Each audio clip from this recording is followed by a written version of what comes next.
네, 남북은 이제 정상회담 준비에 본격 돌입하게 됩니다. 당장 오늘은 오는 27일 정상회담 때 의전과 경호 그리고 보도를 어떻게 할 것인가 이런 것을 논의하는 실무회담을 열고 오는 7일엔 또 정상 간 한라인 개설을 위한 회담도 따로 열게 됩니다. 정영태 북한 연구소장, 문근식 한국국방안보포럼 대외협력국장 모시고 관련 이야기 나눠보겠습니다.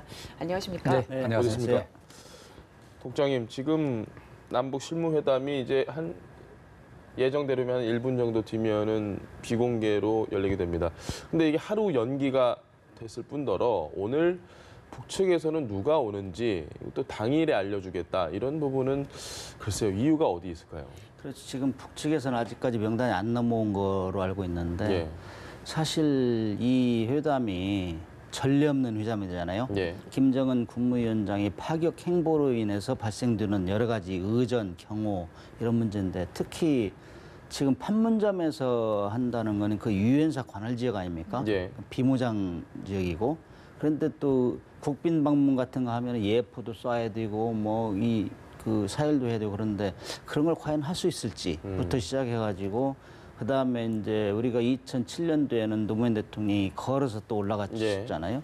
그리고 도보로 이동할 것이냐, 그다음에 수행원은 어느 정도 대동할 것이냐, 그다음에 뭐 우리가 한참 굉장히 뭐 참수작전까지 얘기가 많이 나왔었잖아요. 예. 이런 아주 급박한 상황에서 갑자기 이제 평창 올림픽을 계기로 호전되고 남북 대화가 진행되는 상황에서 북한도 정말 이 판문점으로 이 맨몸으로 내려온다는 것이 사실 최고 지도자가 네. 굉장히 파격 행보란 말이죠. 이런 차원에서 청와대 이런 데는 의전에 엄청 고민이 많을 거예요.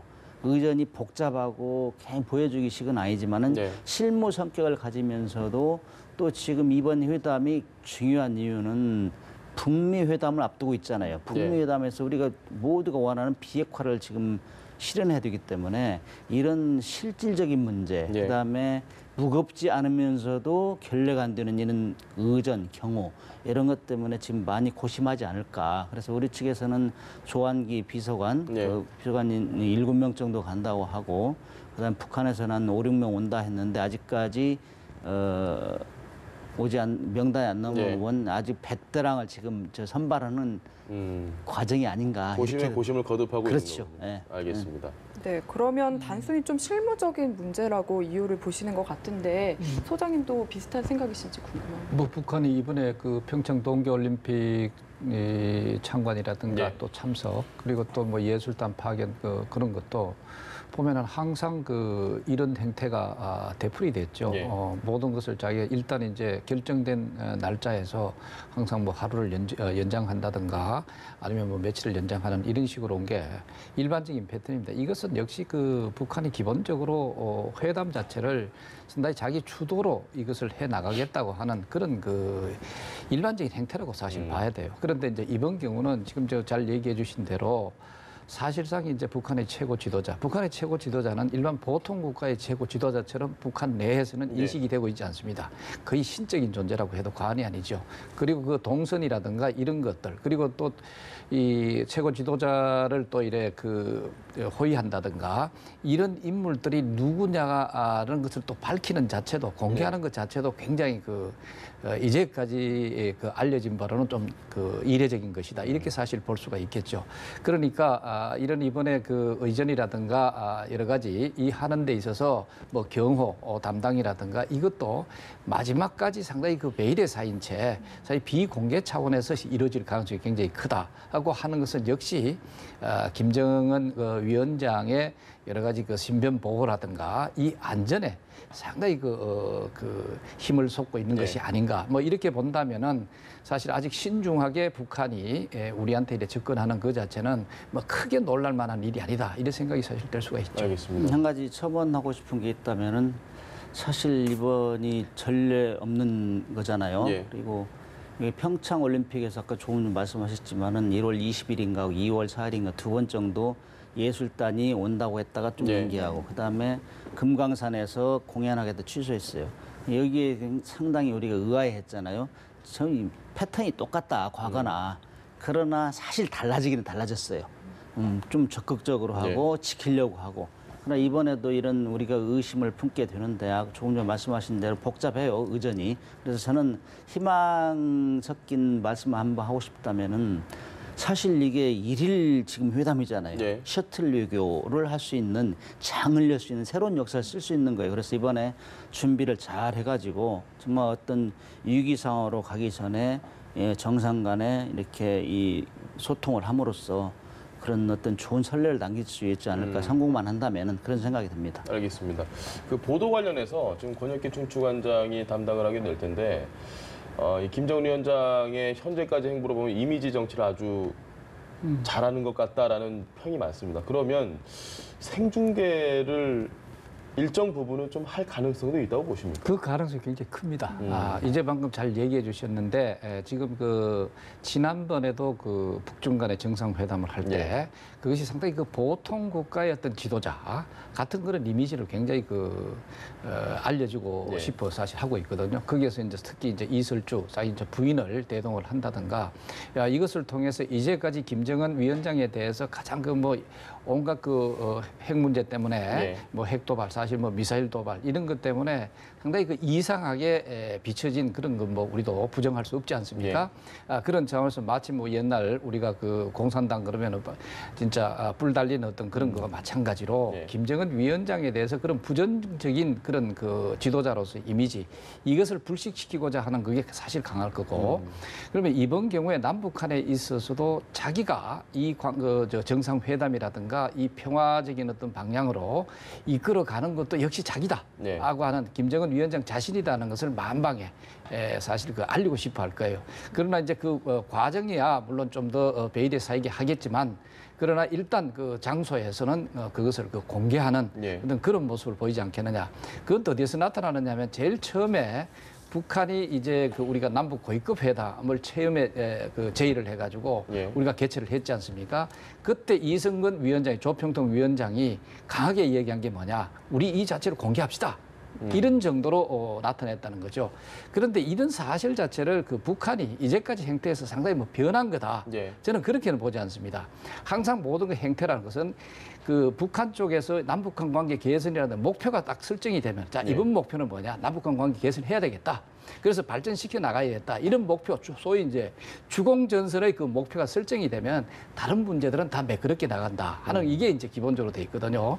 그래서 이제 뭐 어떻든 그래도 작년까지만 보더라도 김정은 북한 정권이라고 하는 것은 지속적으로 도발을 하고 또 남북한 군사적 긴장 조성을 하고 이런 이미지를 갖고 있는 데 비해서 완전히 180도로 바꿔서 그러고는 측면에서는 뭐 상당한 변화를 우리가 인정을 해야 되겠죠.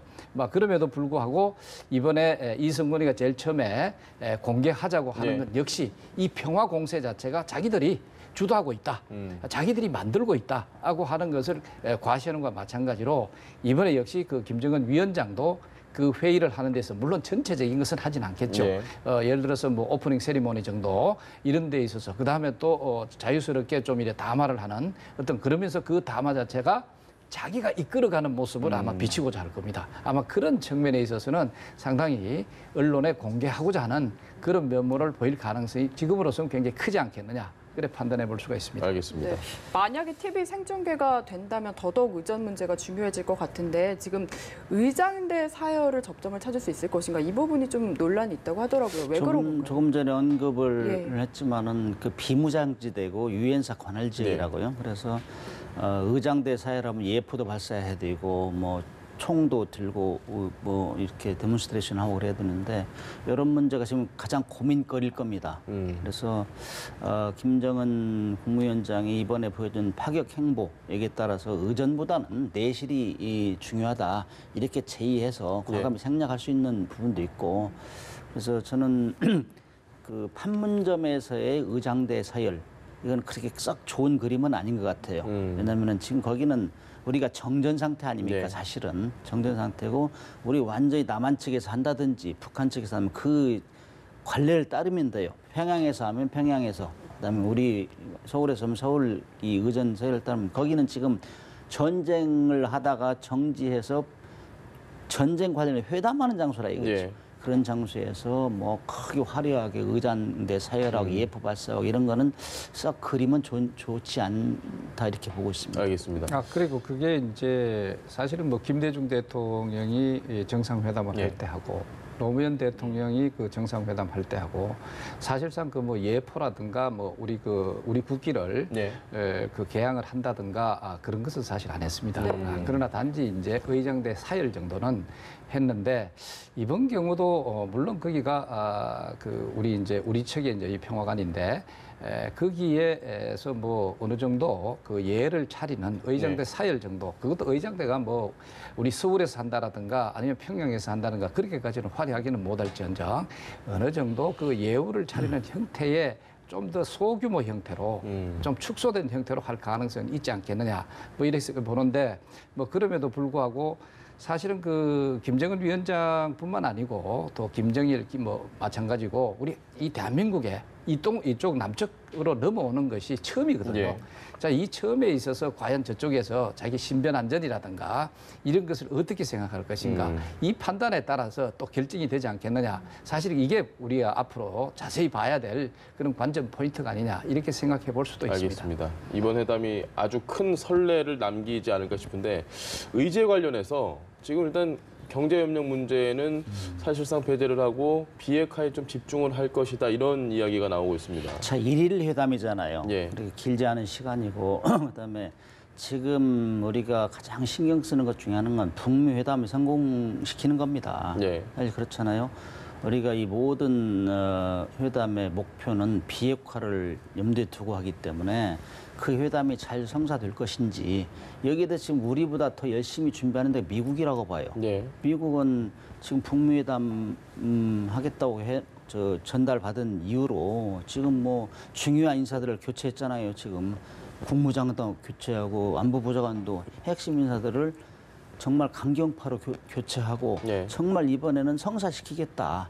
그것이 미국의 힘의 외교에 바탕을 뒀잖아요. 이번에 뭐 무력으로 여차하면은 원래대로 돌아가겠다. 우리 공격하겠다. 이런 의도를 계속 보이는 거죠. 그래서 지금 그런 차원에서 우리가 한편으로는 뭐 중재자 역할을 한다 하는데 중재자 역할이 더 중요해요. 잘못하면은 우리가 욕을 얻어먹을 수 있어요. 우리가 평창 올림픽에서 이렇게 잘 분위기를 유도했지만은 궁극적으로는 봐라 그렇게 떠들었지만은 알맹이가 없지 않느냐.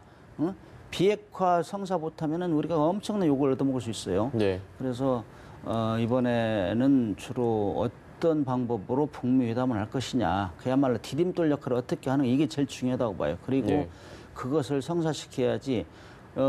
짧은 시간에 뭐 경위업 문제 뭐 이런 것까지 할 이게 물리적으로 안 돼요. 그래서 이 회담이 회담이 잘 되고 여기에 두 정상 간의 얘기가 잘 전달되어서 미국에서 그동안 쭉 스무스하게 준비했던 북미 회담이 성공적으로 이루어지면은 그 다음에 충분히 할 수 있는 거라고 봐요. 그 다음에 현재 우리가 제재 국면이잖아요. 네. 온 뭐 유엔 모든 국가가 지금 제재를 하고 있는 상황에서 경제를 논하고 이런 거는 우리가 또 앞서가는 거다. 예. 이렇게 볼 수 있어요. 알겠습니다. 네. 지금 의제 결국에 내용이 가장 중요하다 이렇게 말씀을 해주셨는데 이와 관련해서 어제 강경화 장관이 발언을 했습니다. 들어보고 다시 이야기 나누겠습니다. 모았듯이 이번 이 역사적인 정상회담에서는 양 정상 간 그야말로 허심탄회하고 포괄적인 대화가 이루어질 수 있도록 의제도 좀 융통성 있게 잡자 하는 의견이 모아져 있습니다. 이 문제를 지금 남북 대화에 포함시킨다 하는 문제에 있어서는 좀 더 정부 차원에서 준비가 필요할 것으로 생각됩니다. 네, 그러니까 크게 이제 좀 의제도 융통성 있게 제한을 두지 않고 세부 의제는 그렇게 하겠다 이 얘기. 그리고 북한 인권 문제는 좀 지금 다루기는 어렵지 않나 이렇게 이야기가 나왔거든요. 좀 의제 어떻게 평가하시는지 궁금합니다. 이제 방금 그 우리 문 국장께서 잘 얘기해 주셨는데 사실 이번엔 실무 회담이면서 하루 정도 합니다. 네. 하루 정도 그렇다 해가 또 하루 또 풀로 다 하는 것도 아니고 비교적 그 짧은 시간에 남북 정상이 만나는 그런 기회라고 볼 수가 있죠. 저는 기본적으로 이렇게 생각을 합니다. 지난번에 우리 그 특사단이 평양에 가서 김정은 위원장과 자리를 같이 했죠. 예. 거기에서 김정은 위원장이 여러 가지 형태의 여러 가지 내용의 그 우리 특사단한테 밝히고 또 자기의 의지도 피력을 했다. 이렇게 사실 볼 수가 있죠. 그래서 기본적으로는 그것을 우리 문 대통령께서 재확인하는 그런 그 자리가 되지 않겠느냐. 이게 초점입니다. 자, 그게 그럼 뭘 거냐? 그래도 역시 그 한반도 비핵화 문제가 되겠죠. 네. 그럼 한반도 비핵화 문제에 대해서 김정은 위원장의 입으로 직접적으로 우리 문 대통령 앞에서 자기의 어떤 의지라든가 이런 것을 그 표출할 그런 가능성도 있고, 그 다음에 이제 우리 쪽에서도 뭐 지난번에 그 특사단에 갔을 때도 뭐 여러 가지 그것을 우리가 김정은 위원장 앞에 네. 직접적으로 그 밝혔을 그런 가능성도 사실 있거든요. 거기에서도 역시 비핵화 문제다. 자, 그 다음에 이제 여기 하나 더 얘기를 한다면은 비핵화도 역시 한반도의 그 평화를 정착시키기 위해서 필수적인 것이다. 이런 그 아이템이니까 거기에 대해 가지고 여타의 한반도 평화 정착을 시키기 위해서는 여러 가지 그 군사적 긴장 완화 문제라든가 이런 것을 또 북한에 일부분 또 제의를 할 수도 있고, 또 북한 측이 또 우리한테 예. 여러 가지 또 제의하면서 화답을 할 그런 가능성이 사실 있습니다. 자, 여타의 것은 또 우리가 필요한 것은 인도적인 문제라고 하는데 뭐 인권 문제라든가 그거는 뭐 너무 구체적인까지는 갈 시간이 없겠으나 그럼 원론적인 차원에서 얘기는 뭐 나갈 수가 있겠고, 그것보다는 역시 그 한반도에 있어서 우리가 가장 또 중요하게 생각한 인도적 차원에 있어서 남북한 이산가족 상봉 행사. 자, 그럼 앞으로 남북한 관계를 개선해 나가는데 뭔가 물꼬를 트야 되겠다는 예. 것이죠. 지난번은 물론 이제 평창 동계올림픽이라고 하는 거기에 참가하겠다는 특수한 상황이었고, 이제는 그런 특수한 상황이 아니라 보통 상황, 예. 일반 상황에 있어서 남북한 관계 개선을 이제 해 나가야 한다면은 뭔가 물꼬를 트야 된다. 그 물꼬가 뭘까 하는 것은 역시 남북한 이산가족 상봉 행사가 첫째 이루어지고 이것을 이제 마중물로 해서 여타의 어떤 사회 문화의 어떤 그 교류라든가, 그리고 또 뭐 앞으로 8.15가 온다면은 뭐 공동 행사가 있을 수 있다라든가 이런 그 비정치 경제적인 그런 데 또 초점이 가게 될 가능성이 있다. 뭐 이것으로 시작을 해가지고 단계적으로 이제 아마 그 남북 정상회담은 이번에 아주 예. 짧은 만남이 될 수 있겠지만 역시 이것도 제2, 제3, 제4 이런 식으로 실무회담이 연달아 일어날 가능성 사실 있기에 거기에 따라서 이제 보다 더 차수를 맞춰가면서 서서히 경제적인 문제라든가 이런 것을 본격적으로 다뤄나갈 수 있지 않겠느냐 하는 생각입니다. 알겠습니다. 요즘 TV를 보시면 북한 인사 중에 김정은 위원장만큼 자주 얼굴이 나오는 게 김영철 부위원장입니다. 상당히 친근할 정도로 TV에 많이 나오는데, 물론 뭐 저희가 잊어서는 안 되는 게 분명히 있지만 김영철 부위원장의 이 북한 내 위상이 저희가 생각하는 것 이상이다, 이런 분석도 나옵니다. 어떻게 보십니까? 과거에 이제 황병서나 최룡해 이런 사람들이 주류를 이루다 2015년 뭐 한참 우리 위기 치닫을 때 예선을 했었는데 예. 요즘에는 거의 모든 행사에 김영철이 와요. 근데 기분 나쁘게 우리 남한 사람들이 생각하는 게 이제 예. 천안함하고 연결해가지고, 근데 이 좀 다른 사람이 나왔으면 좋겠다 하는 예. 생각도 일부는 들어요. 왜냐하면 이 중요한 이제 정상회담을 성사시키고 비핵화하는 바당에 이미지가 별로 안 좋은 사람을 이렇게 내세우니까 좀 불편한 점도 있습니다. 예. 하지만은 이번에 그 예술단 행사까지 이렇게 챙겨서 전면에 나서는 거 보면은 그 사람이 그 사실 3대에 걸쳐서 지금 충성하고 있는 사람이잖아요. 예. 그래서 히스토리를 제일 잘한다. 그다음에 의전이나 뭐 이 정세도 중요하지만 그 사람 군사적인 백그라운드 있단 말이죠. 네. 그래서 앞으로 이런 무드가 계속 이어져서 이제 군축 이런 방향으로 가지 않을까. 그런 차원에서는 김영철이 역할이 좀 크지 않을까 이렇게 보고 있습니다. 알겠습니다. 네. 근데 김영철 부위원장의 이 천안함 관련 발언이 계속 좀 논란이 되고 있는 것 같은데, 미 국무부에서 이게 북한의 소행이 맞다 이렇게 이야기를 했고 조사 결과를 신뢰한다 이렇게 좀 입장을 발표를 했거든요. 네. 우리 정부와는 약간 비교가 되는 것 같기도 하고요. 어떻게 평가하시는지요? 그렇습니다. 또 미국하고 우리 정부하고 분명히 차이가 또 있어야 되겠죠. 왜 그러냐면은 우리는 직접적으로 지금 남북 정상회담을 해야 되는 상황이고, 예.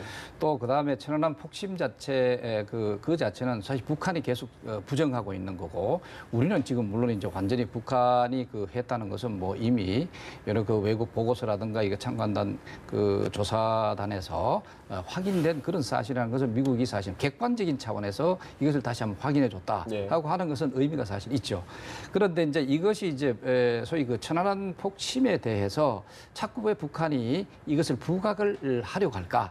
여기 우리가 초점을 두고 한번 생각을 해봐야 됩니다. 예. 사실상 우리가 이제 우리가 공식적으로 천안함 폭침 자체는 분명히 북한의 도발에 의한 것이다 하는 것은 뭐 이미 상식화되어 있는 정도로 돼 있습니다만은 그러나 아직까지는 우리 사회에서 일부에서 이것을 부정하는 그런 그 움직임도 사실 있다는 것이죠. 사실 이제 바로 이러한 부정하는 어떤 세력이랄까 이런 것을 오히려 그 부추기는 그렇게 함으로써 이 남남 갈등, 소위 천안함 폭침을 중심으로 해가지고 남남 갈등을 일으키고 이것을 통해 가지고 결국은 어디가 우리 민족끼리 어떻게 한다 해가지고 또 자기들의 어떤 새로운 어떤 통일 전선 차원에서 이것을 활용하려고 하는 것이 아닌가 하는데도 사실 우리가 의심을 해볼 필요가 있는 것이죠.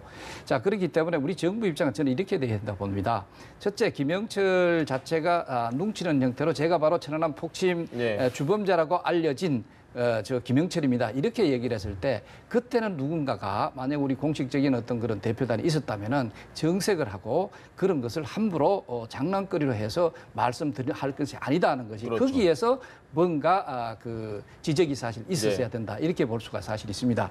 그런데 또 다른 형태는 노동신문에 이런 것이 자꾸 이제 하는 것은 또 다른 문제입니다. 사실상 노동신문은 지속적으로 이런 형태로 비난하고 천안함 폭침에 대해서 또 마침 지난번에 또 천안함 기념하는 그런 그 기일에 그걸 맞춰가지고 여기에 대한 비난 형태로 사실 나가는 그런 측면이 됐습니다. 자, 그럼에도 불구하고 노동신문이라고 하는 것은 노동당의 그 기관지입니다. 노동당의 기관지라고 하는 것은 노동당의 지침이라든가 이런 노선을 결정하는 그것을 또 홍보하는 대표적인 그 홍보지라고 볼 수가 있죠. 사실 여기에서 계속한다 당의 정책 자체가 그렇다는 뜻도 되니까 이제는 우리 정부에 있어서도 지속적으로 남북 정상회담을 앞두고 있는 이런 상황에서 북한이 노동신문을 통해서라든가 이런 매체를 통해서 자꾸 그 우리 남한 사회의 어떤 분열시키는 그런 정치적 개입이라든가 이런 것은 중단해야 된다 하고 하는 나름대로의 원론적인 차원에 있어서라도 뭔가 한마디 하는 게 좋지 않겠느냐 뭐 이런 생각인데 그러나 지속적으로 뭐 잘 아시다시피 우리 문 대통령께서 우리 남북한 관계 개선을 한다든가 정상회담을 한다든가 이런 자체가 그야말로 지금 그 깨어지기 쉬운 어떤 그런 그 자체를 우리가 아주 조심스럽게 다뤄나가는 그런 입장이니까 여기에서 어떤 신중성이라든가 이런 측면에서도 우리가 좀 고려할 측면은 있다 이래 볼 수는 있죠. 지금 숲을 보고 가야 되는데 나무만 자꾸 만지작만지작하는 그런 경우로 비교도 할 수 있는데 사실 저는 좀 아쉬운 것 중에 하나가 우리 정부가 발표하는 건 못 믿고 미국이 발표하는 건 믿고 북한의 주장을 호도되고 이런단 말이죠. 그래서 우리 국민들이 이제 명백한 사실로 다 객관적으로 증명을 했고 저 같은 경우는 또 군 출신이고 잠수함을 오래 탔어요. 그렇기 때문에 이 사실을 더 부정한다는 거는 이 회담 자체를 본말을 전도시키는 거라고 봐요. 지금 뭐 6.25도 남침이냐 북침이냐 이런 논란과 같은 거예요. 저는 이건 명백한 그 소행이라고 보고 있고 일단 이 큰 회담을 성사시키고 나서 계속적으로 이 회담 과정을 통해서 그런 것도 사과를 받는 이런 요구를 해야지 큰 행사를 놓고 자꾸 이거 가지고 시비 걸고 하면 회담 자체가 무산될 경우가 있다 이거죠. 사람이 다 감정이 동물이고 또 국가 간에도 마찬가지잖아요. 그래서 지금 우리가 온 국민들이 시선을 집중해야 될 부분은 정말 북한의 비핵화를 성사시키고 그다음에 북한을 대외로 끌어냄으로써 우리가 궁극적으로는 평화통일로 갈 수 있는 이런 모멘텀을 만들자 하는데 큰 의의가 있거든요. 그래서 국민들이 기분 나쁘고 좀 억울하고 하지만은 여기는 잠깐 보류해놓고 일단 크게 대화 채널을 소통을 시켜놓고 북미회담 성사시키고 그다음에 사과받을 거 요구할 수 있는 것이라고 봐요. 그래서 이런 하나의 절차를 크게 보고 가야지 여기서 자꾸 뭐 천안함 얘기 또 하고 하면 거기를 도와주는 것밖에 안 된다고 봐요. 알겠습니다. 네, 알겠습니다. 오늘 이야기 여기까지 들어보겠습니다. 지금까지 정영태 북한 연구소장, 문근식 한국국방안보포럼 대외협력국장과 함께했습니다. 두 분 말씀 감사합니다. 네, 고맙습니다. 감사합니다.